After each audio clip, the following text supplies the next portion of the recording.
E rima tekau mā rima miliona tāra kei te whakapaua e te kāwanatanga ki roto i ngā kaupapa āwhina i te hunga peti peti.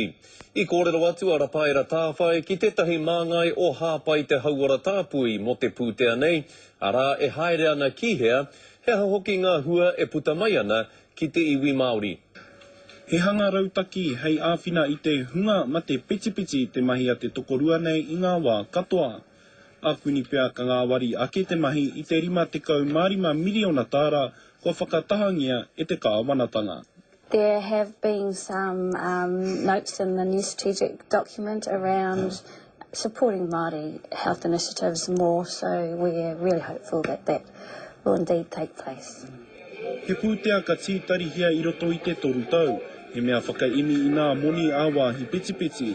Nō reira te mahi a hāpai te hauara tāpui, he hanga mahere hei tiki atu, hei whakamahi hoki i tau amoni.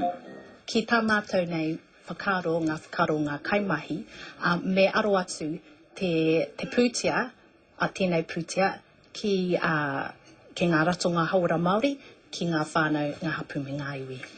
Hei tā te minita i nā take tai whenua a Nathan Kai, he moni ka whakaurua ki ngā kaupapa rangahau, tohutanga, whakaakoako hoki. Hei tā Zoe, he kaupapa pai hei whakaheke i nā tatauranga Māori.